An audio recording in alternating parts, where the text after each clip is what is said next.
નમસ્કાર મિત્રો, સ્વાગત છે બધા મિત્રોનો મારી યુટ્યુબ ચેનલમાં। તો મિત્રો, તારીખ 16/1/2025 સોના ચાંદીના બજાર ભાવ શું રહ્યા આ વિડીયોમાં જોશું। તો સંપૂર્ણ માહિતી જોઈએ તે પહેલા જે પણ મિત્રો મારી ચેનલમાં નવા હોય તે ચેનલને સબસ્ક્રાઇબ કરી લેજો। તો મિત્રો, સૌપ્રથમ ચાંદીના ભાવ આજે કેવા રહ્યા તે જોઈએ તો 1 ગ્રામ ચાંદી 93 રૂપિયા 50 પૈસા, 8 ગ્રામ ચાંદીનો ભાવ 748 રૂપિયા, 10 ગ્રામ ચાંદી 935, 100 ગ્રામ ચાંદી 9350 રૂપિયા અને 1 કિલો ચાંદીનો ભાવ 93500 રૂપિયા સુધી રહ્યો હતો। તો મિત્રો, ખાસ કરીને આજે પ્રતિ 1 કિલો ચાંદીના ભાવમાં 1000 રૂપિયાનો વધારો જોવા મળ્યો હતો।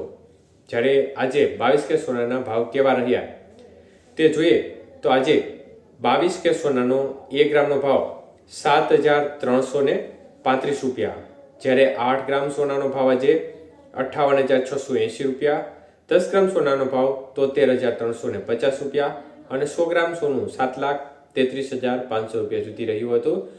તો મિત્રો, 22 કે સોનાના 100 ગ્રામના ભાવમાં આજે 500 રૂપિયાનો વધારો થયો હતો।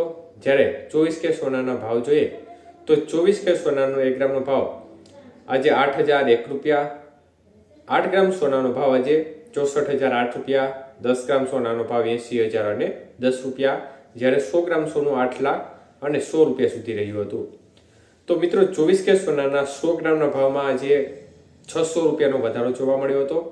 જ્યારે 18 કે સોનાના ભાવ જોઈએ તો 18 કે સોનાનો 1 ગ્રામનો ભાવ આજે 6001 રૂપિયા, જ્યારે 8 ગ્રામ સોનાનો ભાવ 50008 રૂપિયા, 10 ગ્રામ સોનાનો ભાવ 60010 રૂપિયા અને 100 ગ્રામ સોનું આજે 6,100 રૂપિયા સુધી જોવા મળ્યું હતું। તો મિત્રો, 18 કે સોનાના 100 ગ્રામના ભાવમાં પણ આજે 400 રૂપિયાનો વધારો જોવા મળ્યો હતો।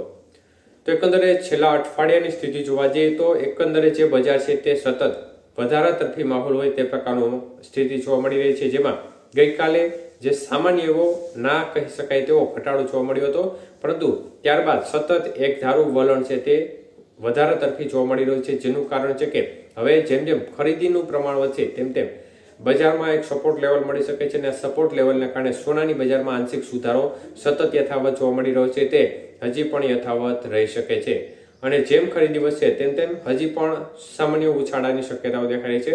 અને સાથે સાથે વાત કરીએ તો શેર બજારમાં પણ અત્યારે છેલ્લા 3-4 દિવસની અંદર જબરજસ્ત હલચલ જોવા મળી રહી છે। ડોલર સામે રૂપિયો છે તે પણ સતત તૂટી રહ્યો છે અને જોકે ગઈકાલે રૂપિયામાં થોડો એવો સુધારો જોવા મળ્યો હતો અને 86 રૂપિયાને 53 પૈસા 54 પૈસા નજીકની સપાટીએ ડોલર સામે રૂપિયો બંધ જોવા મળ્યો હતો। તો એકંદરે થોડી કમબેક કરી છે, પરંતુ જે છેલ્લા અઠવાડિયાની અંદર સ્થિતિ જોવા જઈએ તો જોરદાર કડાકો રૂપિયામાં જોવા મળ્યો છે અને તે પ્રકારની સ્થિતિ શેર બજારોમાં પણ સતત જોવા મળી રહી છે। એટલે શેર બજાર સહિત વિવિધ માર્કેટોમાં મોટી હલચલ છેલ્લા દિવસોની અંદર જોવા મળી રહી છે।